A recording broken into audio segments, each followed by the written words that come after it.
Сәлеметсіздер ме, құрметті оқушылар?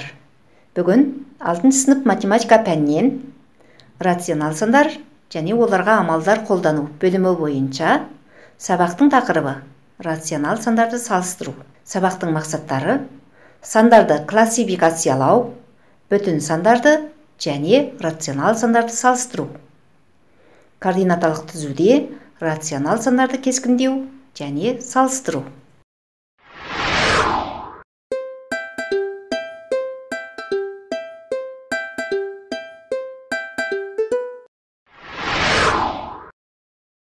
Оқушылар, біз алдыңғы сабақтарда оң сандар, теріс сандар, қарама-қарсы сандар, бүтін сандар, рационал сандар ұғымдарымен танысып, оларды координаталық түзуде кескіндеуді үйрендік. Енді бүгінгі тақырыпта рационал сандарды салыстыруды үйренеміз.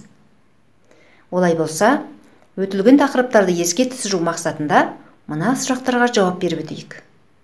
Төмендегі сурет бойынша сұрақтарға жауап беріп көріңіздерші.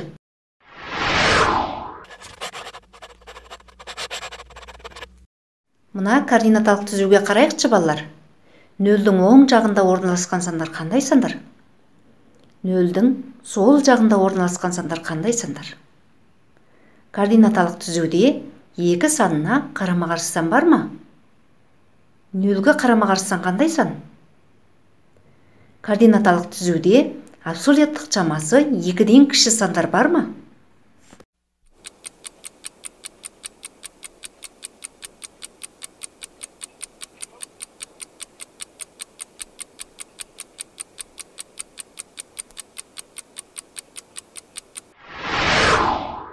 Иә, балалар, нөлдің оң жағында орналасқан сандар оң сандар.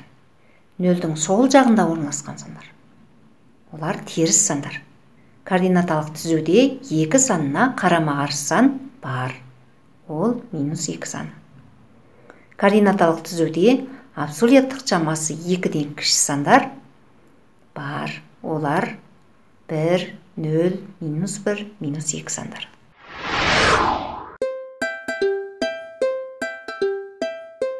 Рационал сандарды қалай салыстыруға болады?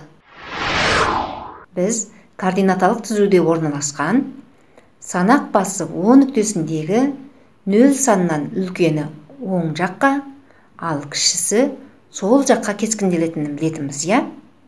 Олай болса, кез келген оң рационал сан 0-ден және кез келген теріс саннан үлкен болады.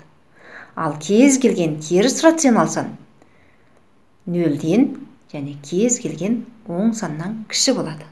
А саны оң сан деген сөйлем қысқаша А үлкен 0-ден теңсіздік арқылы. Ал А саны теріс сан деген сөйлем қысқаша А кіші 0-ден теңсіздік арқылы жазылады. Рационал сан оң сан, немесе теріс сан, немесе 0 саны болуы мүмкін. Кез келген А рационал саны үшін А үлкен 0-ден, А кіші 0-ден, немесе А тең 0 болады. Ал А саны оң сан болмаса, ол не теріс сан, немесе 0-ге тең болады. А саны оң сан емес деген сөйлемді мынадай теңсіздік арқылы жазуға болады. Оны А 0-ден кіші немесе тең, және А оң сан емес деп оқимыз. Ал А теріс емес болса, ол оң сан немесе 0-ге тең болады. А саны теріс емес сөйлемін мынадай теңсіздік арқылы жазуға болады. Оны А 0-ден үлкен немесе тең, және А теріс емес сан деп оқимыз. Енді жоғарыда берілген координаталық түзудегі 2 және 0, -2 және 0, -1 және 1, 3 және 5, -2 және 3, -2 және -1 сандарын салыстырыңдар.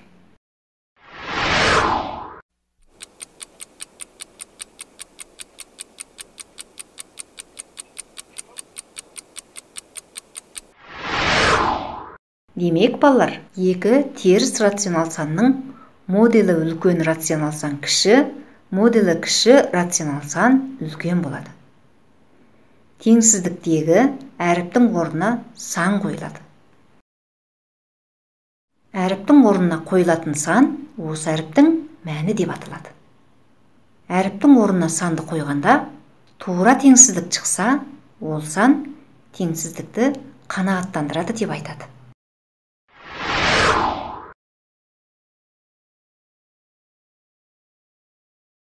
Енді жоғарыда айтылғандарды есептер шығаруда қолданып көрейік балалар. Сіздерге тапсырма. Бірінші тапсырма. Мына сандардан үлкен 5 санды жазыңдар. -5, -7,8, -10,3,2.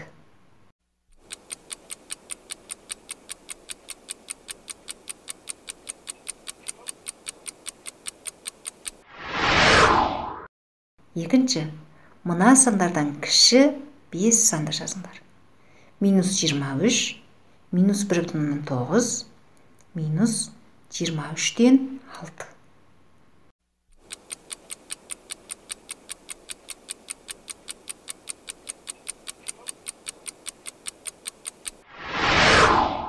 Үшінші, мына сандарды салыстырыңдар. 6 және -8, -0,9 және 0,5, -100 және 1.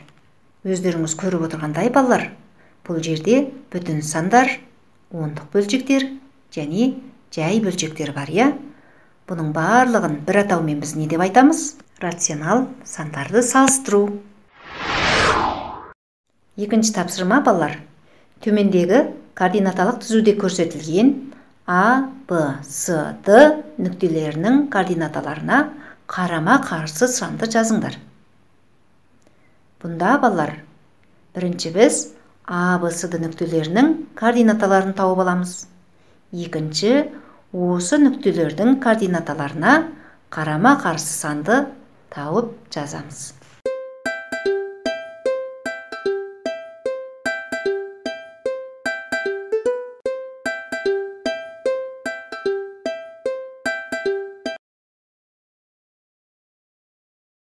Бүгінгі тақырыпта балалар, бүтін сандарды және рационал сандарды салыстыру ұғымдарымен танысып, оларды салыстыруды координаталық түзуде бейнелеуді үйрендік. Енді жаңа тақырыпты бекіту мақсатында мен сіздерге үй тапсырмасын ұсынамын. Бірінші тапсырма. Мына сандарды өсу ретімен жазыңыз.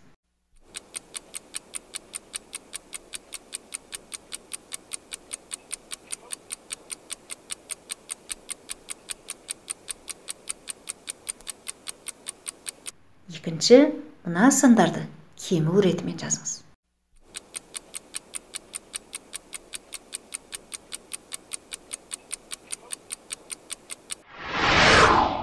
Екінші тапсырма. Нүктелерді координаталық түзуде бейнелеңіз. N нүктесінің координатасы 4. N нүктесінің координатасы -3,5. P нүктесінің координатасы 2,5. К нүктесінің координатасы -2.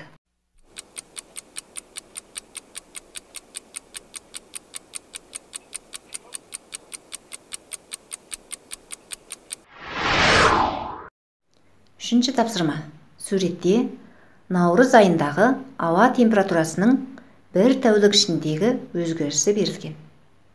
Сурет бойынша тәулік ішіндегі ауа температурасын теңсіздікпен жазыңыз. Температураны салыстырып, кестені толтырыңыздар. Бүгінгі сабақты осымен аяқтаймыз. Көңіл қойып тыңдағандарыңызға рахмет.